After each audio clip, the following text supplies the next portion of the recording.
que me fez pensar nesse assunto, né, como o professor Fabiano já sabe, eu trabalho diretamente com cães já faz alguns anos, então eu pude observar como os animais eles passaram a ocupar um espaço cada vez mais afetivo e simbólico nas famílias brasileiras, né? E ao mesmo tempo eu percebi que existe uma contradição, que mesmo com esse vínculo afetivo, os animais eles continuam sendo tratados legalmente como objetos. E isso me levou a refletir. Se nós reconhecemos que os animais eles sentem dor e sofrimento, por que isso ainda não se traduz em uma proteção civil efetiva, né? E aí pode passar.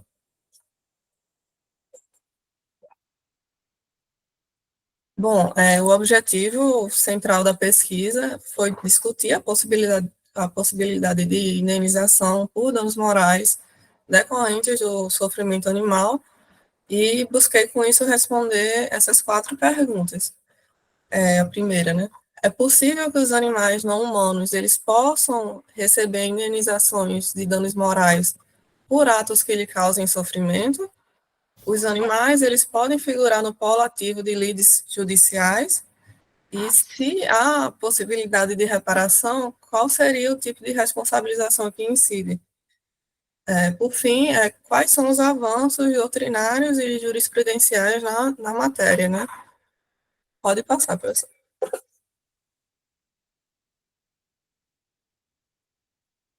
Bom, eu utilizei a revisão bibliográfica e documental com abordagem qualitativa. As fontes eles foram Cielo, CAPES, repositórios de teses no geral, legislação e jurisprudência. Eu adotei o método indutivo, ou seja, a partir de uma observação de casos concretos, eu construí um raciocínio mais amplo sobre o reconhecimento jurídico do sofrimento animal, né, como fato gerador de dano moral. E aí, pronto, pode passar.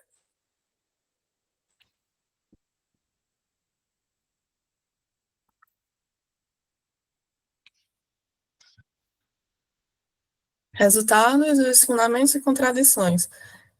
A proteção jurídica dos animais, ela encontra fundamento no artigo, na Constituição, né, Federal, em seu artigo 225, parágrafo 1º, inciso 7º, em que ele dispõe que proteger a fauna e a flora vedadas na forma de lei as práticas que submetem os animais à crueldade. Então, nessa norma, ao vedar práticas cruéis, ele reconhece implicitamente a senciência animal, ou seja, a capacidade dos animais de sentir dor e sofrimento. Esse reconhecimento ele é reforçado pela Lei 9.605 de 98, que em seu artigo 32 ele prevê sanções penais contra maus tratos e consagra, né, a integridade físico-psíquica do animal como um bem jurídico autônomo. E ainda que o Código Civil ele classifique como os animais como bem móveis ou semoventes, a doutrina e a jurisprudência ela já vem superando essa visão patrimonialista, reconhecendo os animais como sujeitos de direitos despersonificados, ou seja, não são nem pessoas nem coisas. Essa mudança ela está inserida no contexto de pós-modernidade jurídica, em que o dano moral ele assume funções compensatória, preventiva e pedagógica, né?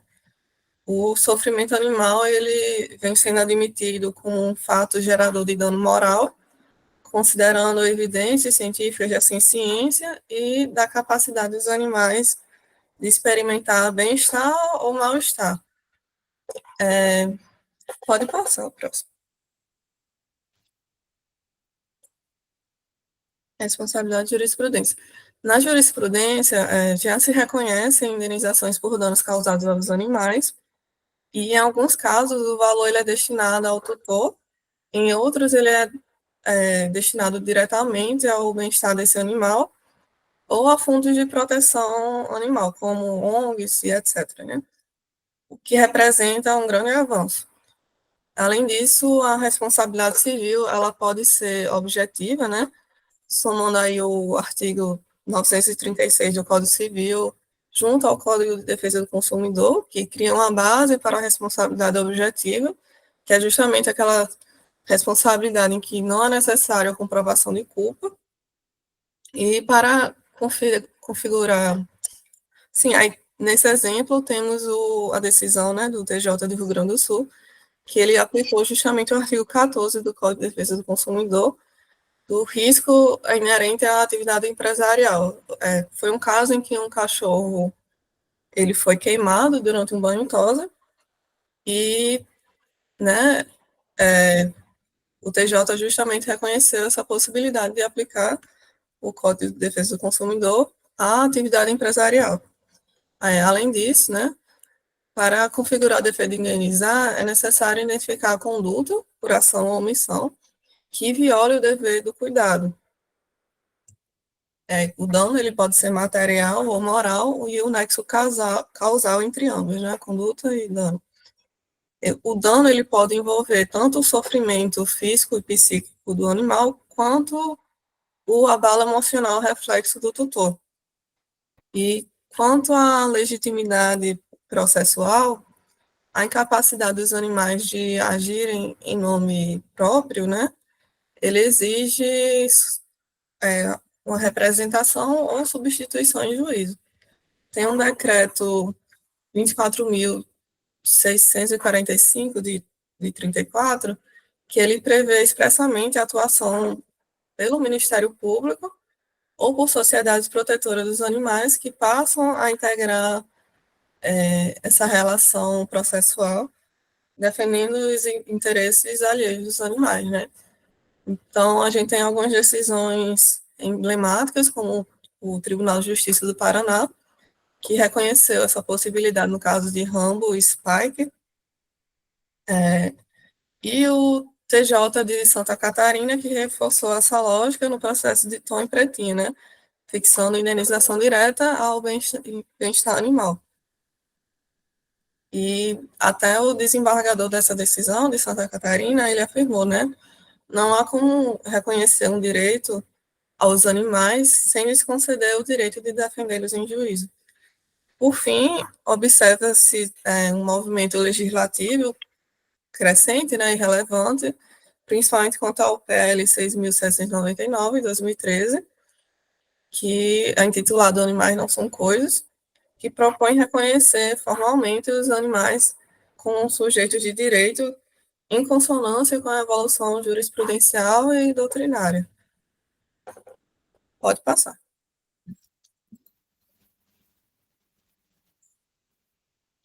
Bom, por fim, eu concluí que é juridicamente possível reconhecer o sofrimento animal como um dano moral, especialmente à luz da dignidade animal e da ciência, né? Essa mudança de paradigma exige uma releitura do Código Civil para que o Código deixe de tratar os animais como objetos.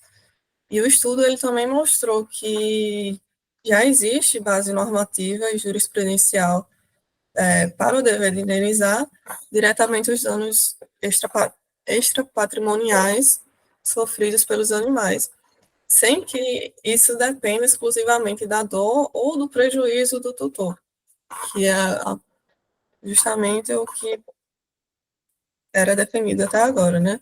Então, outro aprendizado foi que, para além do aspecto indenizatório, a reparação por sofrimento animal, ele tem uma função pedagógica e preventiva, ajudando a desencorajar condutas lesivas e promover o bem-estar animal. Então, portanto, né, a reparação civil, o sofrimento animal, ela não é apenas necessária e possível, como ela também está em consonância com os valores constitucionais contemporâneos e que reconhece, né, o valor intrínseco da vida animal e demandam uma nova ética jurídica nas relações interespécies.